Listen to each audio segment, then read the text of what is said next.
বিসমিল্লাহির রহমানির রহিম। আসসালামু আলাইকুম। আজকের আয়োজনে থাকছে বাংলা সাহিত্য থেকে কয়েকটি গুরুত্বপূর্ণ প্রশ্ন। আপনারা পুরো আয়োজনটি মন দিয়ে দেখতে থাকুন এবং প্রশ্নগুলো আয়ত্ত করার চেষ্টা করুন। সবুজপত্র পত্রিকার সম্পাদনা করেছেন কে? সবুজপত্র পত্রিকার সম্পাদনা করেছেন হচ্ছে প্রমথ চৌধুরী। রবীন্দ্রনাথ ঠাকুরের প্রথম রচনা সংকলন কোনটি? চয়নিকা হচ্ছে রবীন্দ্রনাথ ঠাকুরের প্রথম রচনা সংকলন। মুনীর চৌধুরীর মুখরা রমণী বশীকরণ যে ধরনের রচনা? মুনীর চৌধুরীর মুখরা রমণী বশীকরণ হচ্ছে অনুদিত নাটক। অন্নদামঙ্গল কাব্যের কবি কে? অন্নদামঙ্গল কাব্যের কবি হচ্ছেন ভারতচন্দ্র রায়কুনাকর। পরের প্রশ্ন, চর্যাপদের পদগুলো টিকার মাধ্যমে ব্যাখ্যা করেন কে? চর্যাপদের পদগুলো টিকার মাধ্যমে ব্যাখ্যা করেন হচ্ছে মুনি দত্ত। মধ্যযুগের কাব্যের প্রধান একটি ধারা কি? মধ্যযুগের কাব্যের প্রধান একটি ধারা হচ্ছে মঙ্গল কাব্য। গোজীবন প্রবন্ধ পুস্তিকাটির রচয়িতা কে? গোজীবন প্রবন্ধ পুস্তিকাটির রচয়িতা হচ্ছেন মীর মোশাররফ হোসেন। মীর মোশাররফ হোসেন ছিলেন গোজীবন প্রবন্ধ পুস্তিকাটির রচয়িতা। রবীন্দ্রনাথ ঠাকুর গীতাঞ্জলি কাব্য রচনা করেন কত সালে? 1910 সালে গীতাঞ্জলি কাব্য রচনা করেন। ডালিম কুমার শিশুতোষ গ্রন্থটির রচয়িতা কে? ডালিম কুমার শিশুতোষ গ্রন্থটির রচয়িতা হচ্ছেন জসিমউদ্দিন। ঢাকা থেকে প্রকাশিত প্রথম গ্রন্থ কোনটি? ঢাকা থেকে প্রকাশিত প্রথম গ্রন্থ হচ্ছে নীলদর্পণ। মাগো ওরা বলে কবিতাটি লিখেছেন কে? মাগো ওরা বলে কবিতাটি লিখেছেন হচ্ছে আবু জাফর ওবায়দুল্লাহ। চাকা নাটকটির রচয়িতা কে? চাকা নাটকটির রচয়িতা হলেন সেলিম আল দীন। মেঘনাদবধ কাব্য যে ছন্দে রচিত?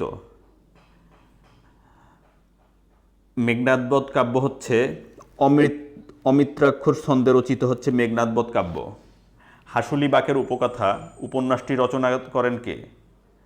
হাসুলি বাকের উপকথা উপন্যাসটি রচনা করেন তারাশঙ্কর বন্দ্যোপাধ্যায়। হাসুলি বাকের উপকথা হচ্ছে তারাশঙ্কর বন্দ্যোপাধ্যায়ের একটি উপন্যাস। প্রাচীন যুগের যে সাহিত্য কৃষিকাজের উপযোগী? প্রাচীন যুগে কৃষিকাজের উপযোগী সাহিত্য হচ্ছে ডাক ও খনার বচন। কমলাকান্তের দপ্তর যে জাতীয় রচনা? কমলাকান্তের দপ্তর হচ্ছে প্রবন্ধ জাতীয় রচনা। বাংলা সাহিত্যে চলচ্চিত্র প্রচলনে যে পত্রিকা অগ্রণী ভূমিকা পালন করে? বাংলা সাহিত্যে চলচ্চিত্র প্রচলনে সবুজপত্র পত্রিকা অগ্রণী ভূমিকা পালন করে। মুকুন্দরাম চক্রবর্তীর উপাধি কি? মুকুন্দরাম চক্রবর্তীর উপাধি হচ্ছে কবিকঙ্কন। পরের প্রশ্ন,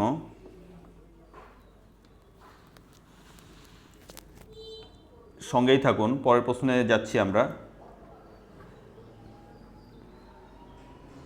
লাইলি মজনু প্রণয়োপাখ্যান সম্পাদনা করেন কে? লাইলি মজনু প্রণয়োপাখ্যান সম্পাদনা করেন হচ্ছে ডক্টর আহমেদ শরীফ। আসাদের শার্ট কবিতাটির রচয়িতা কে? আসাদের শার্ট কবিতাটির রচয়িতা ছিলেন শামসুর রহমান। শামসুর রহমান, প্রখ্যাত কথাসাহিত্যিক শামসুর রহমান আসাদের শার্ট কবিতাটি রচনা করেছিলেন। পরের প্রশ্ন, বিদেশি ভাষা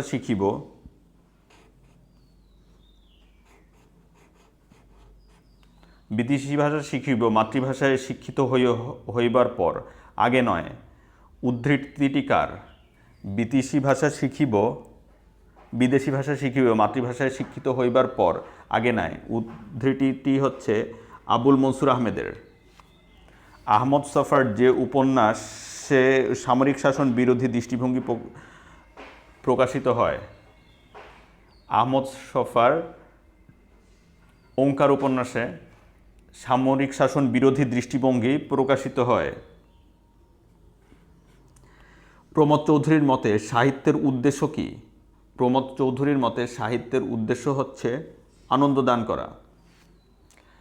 বঙ্গভাষার সনেট রচনায় মাইকেল মধুসূদন দত্তর কী অবলম্বন করেছেন? বঙ্গভাষা সনেট রচনায় মাইকেল মধুসূদন দত্ত অবলম্বন করেছেন হচ্ছে শেক্সপিয়রীয় ও পেত্রাকীয় রীতি। শেক্সপিয়রীয় এবং পেত্রাকীয় রীতি তিনি অবলম্বন করেছিলেন।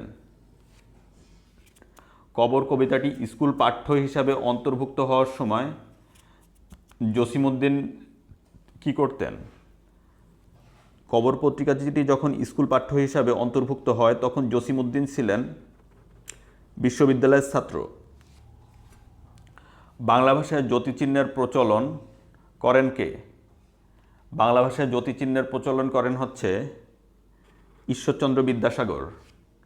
শহীদের ঝলকিত রক্তের বুদবুদ, স্মৃতিগন্ধে ভরপুর, একুশে কৃষ্ণচূড়া আমাদের চেতনারই রং, উক্তিটি কার? শহীদদের ঝলকিত রক্তের বুদবুদ, স্মৃতিগন্ধে ভরপুর, একুশের কৃষ্ণচূড়া আমাদের চেতনারই রং, উক্তিটি হচ্ছে শামসুর রহমানের। দুরারোগ্য ব্যাধির শিকার হয়ে কাজী নজরুল ইসলাম বাক শক্তি হারিয়ে ফেলেন কত বছর বয়সে? দুরারোগ্য ব্যাধির শিকার হয়ে কাজী নজরুল ইসলাম বাক শক্তি হারিয়ে ফেলেন 43 বছর বয়সে। সবার উপর মানুষ সত্য, তাহার উপরে নাই, পংক্তিটির রচয়িতা কে? সবার উপরে মানুষ সত্য, তাহার উপরে নাই, পংক্তিটির রচয়িতা হলেন চণ্ডীদাস। পরের প্রশ্ন, অবরোধবাসিনী গ্রন্থের রচয়িতা কে? অবরোধবাসিনী গ্রন্থের রচয়িতা হলেন বেগম রোকেয়া সাখাওয়াত হোসেন। কুয়াশার বুকে ভেসে একদিন আসিব এ কাঁঠাল ছায়ায়। আবার পড়ছি, কুয়াশার বুকে ভেসে একদিন আসিব এ কাঁঠাল ছায়ায়, পংক্তিটির রচয়িতা কে? এই পংক্তিটির রচয়িতা হলেন জীবনানন্দ দাশ। পরের প্রশ্ন হলো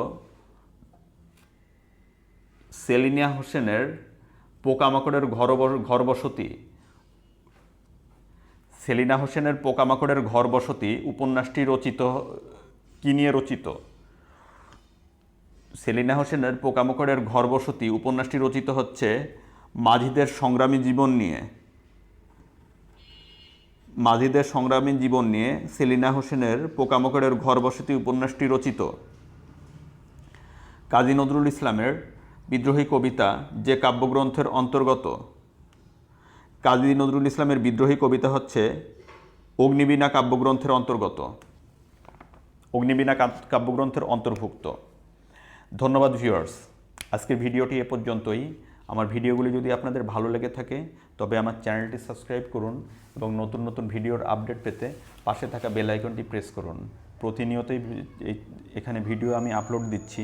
আপনি যদি প্রতিদিনের ভিডিওগুলো দেখেন তাহলে আপনার একটা ভালো প্রিপারেশন হয়ে যাবে। বাংলা থেকে আরও ভিডিও দেখতে আমাদের প্লেলিস্টে যান এবং প্লেলিস্টে বাংলার অনেক ভিডিও দেওয়া আছে, ছোট বড় অনেক ভিডিও দেওয়া আছে। আপনারা চাইলেই ভিডিওগুলো দেখে নিজের প্রস্তুতিটাকে আরও এক ধাপ এগিয়ে নিয়ে যেতে পারেন। আপনার জন্য শুভকামনা, আপনার মনের আশা পূর্ণ হোক। আজকের ভিডিও এখানেই শেষ করছি। আল্লাহ হাফেজ, আসসালামু আলাইকুম।